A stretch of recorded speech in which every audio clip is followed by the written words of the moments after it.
And Mom and Dad used to sleep on that corner, and my brother used to sleep in a small room in the back. But that was like a dormitory. When the cousins would come down, we'd all sleep in the same room. The whole crew.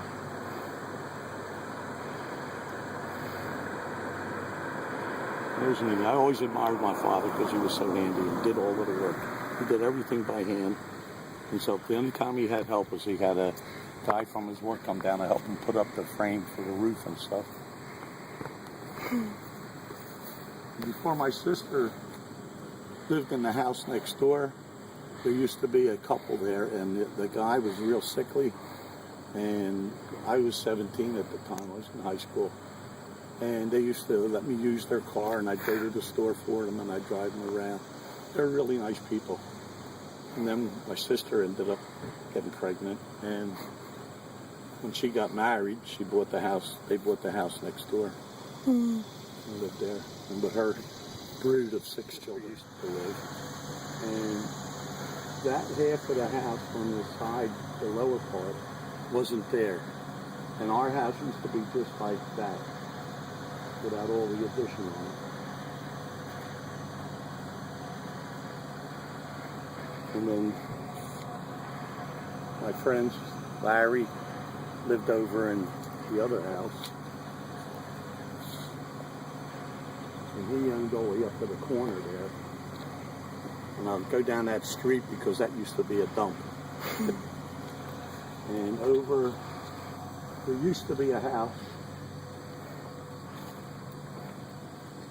in the field between that house down there and all. And that's where my aunt used to live. And she used to come out at night, in the middle of the night, and scream just out of it. She was funny though. And yeah, I had a friend that lived on that side on the corner. Their house isn't there anymore. It must have been tore down. And this was all open field. We used to play football in this field. And that house behind there, my dad, when he put water in, he dug across here.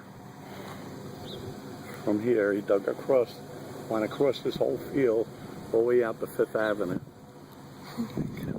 He did it by hand, him and my brother. And then talk about your house too. Huh? Talk about your house too. Okay, our house, when we first moved in, it was like that, and it was 4 rooms in the path, like I was telling you. And behind that, we had a chicken coop. And my mom, we used to have a rooster that would be like a guard dog, and he used to chase everybody. Nobody could come in front of the house right here without that rooster attacking them if he seen them. And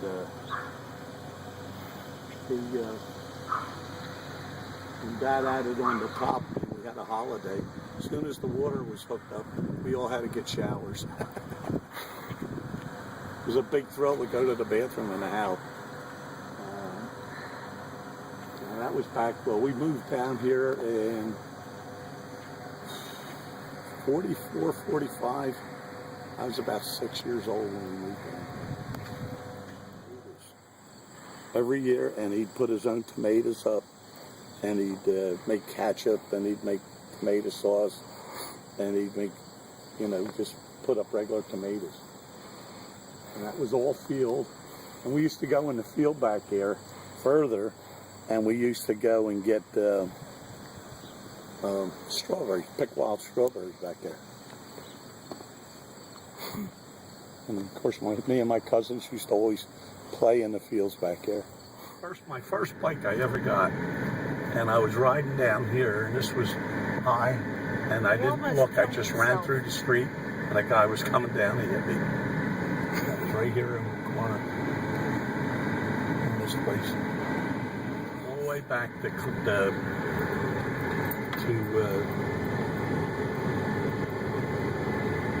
Lake Boulevard.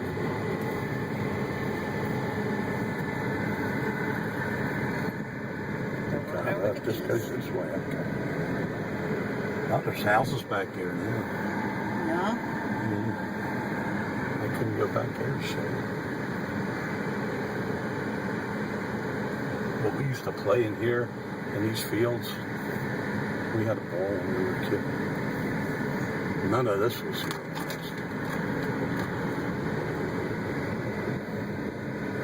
Interesting. Wow.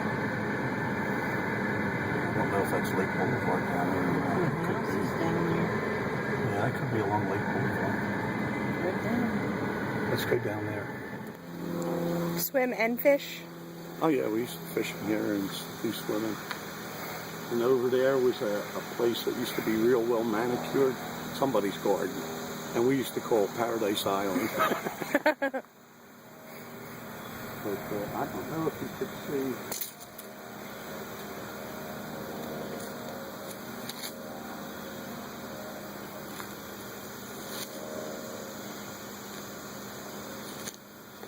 This house here, there's a house right over there.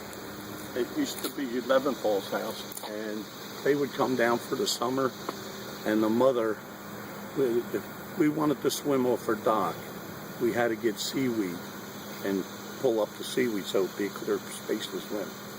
And I mean, after so long, you got pretty much all of it. And she'd go out, and when she was with us, we'd spend hours and just look up and get hardly nothing, and she'd go back in. And when she wasn't with us, her daughter, who was a little older than me, would go out to beyond the channel and go where the seaweed was real thick and fill up a basket and take it in. And our mother would say, "Where'd you get all that seaweed? I can never find it." And then we'd go swimming. So we used to have a good time in there. And around the bend over there is where we used to swim. It used to be called Wagner's. But I don't even know if you can get in there.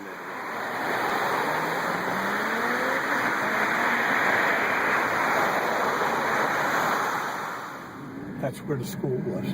Yeah. The boarded up building? Yeah, that used to be the school. Place over there. What school was that? Must have ran out of funds. But all of this was old school property. And it was made of brick, Amanda, the school. Yeah, like the other one. Like what was the name of the school, please tell This was me. Lindenwold School number 1. Yeah. 3rd and 4th, 5th and 6th, 7th and 8th grades. Used to be all in that one school. Kids. And I had this girl, and we were out in the back in the field, and I asked her if she'd go steady with me, and I gave her the ring. That was good. It lasted for about 2 hours, and then she came up to me. She says, "If we don't go steady anymore, do I have to give you the ring back?" Stupid me. I said, "No." She says, "Okay, we're done."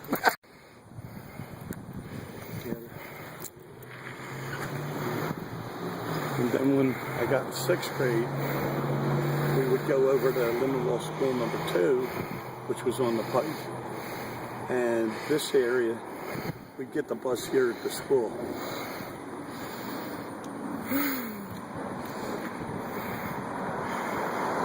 You get the name from the...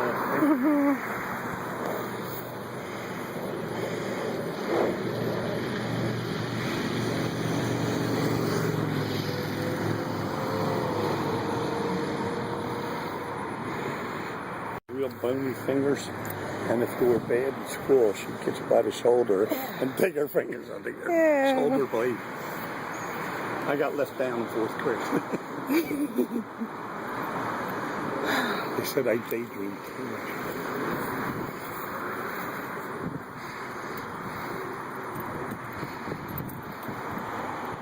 The very first car I had was a Plymouth 48 Plymouth that I bought when I was working at Prismoir's, but my dad's car busted and he took it off me.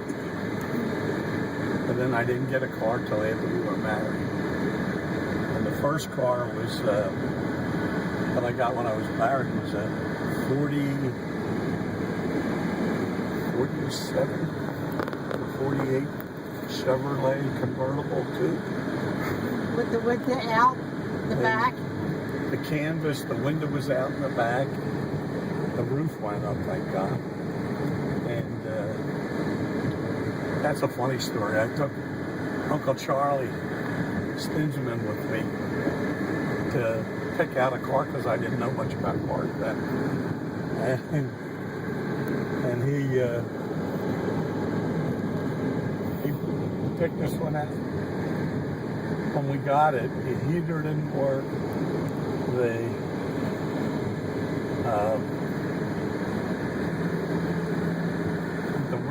The back window wouldn't close, and I got about 4 miles to the quart of oil. I'd have to go in and check the oil and get a little bit of gas. Barbies out of there. But by then the town was growing.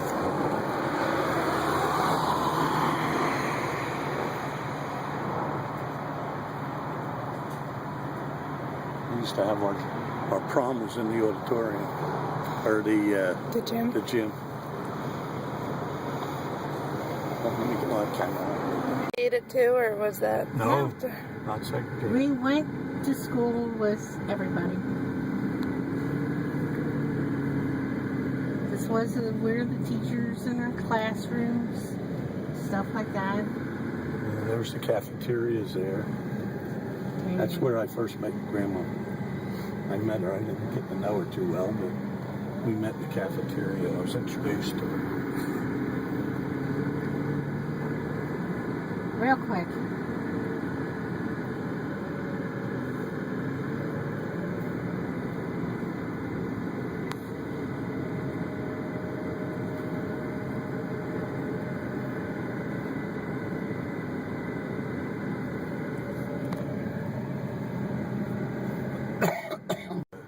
Where all the kids would go after classes or at lunchtime and hang out and listen to music and stuff. There's a football field. My grade school pictures were taken right there in front of those front steps right over there. Yeah, so it was Our fun. graduation pictures from grade school. What? Did they come to the school, or? No, actually it was my best friend, my other best friend, George. He had enlisted. He knew the guy that lived over here, Dave Rao, and he was in the Army Reserves. And at that time they had the 6-month RFA Act, Reserve Forces Act, and you go away for 6 months. And I broke up with one of my girlfriends, and it was heartbreaking. So I joined the Army. I almost quit school, but the teachers talked me out of it. I was going to go in the hospital. I had a fever, and they wanted to put me in the hospital. Next thing I know, I was looking out of an oxygen tank at my mother and my and grandma.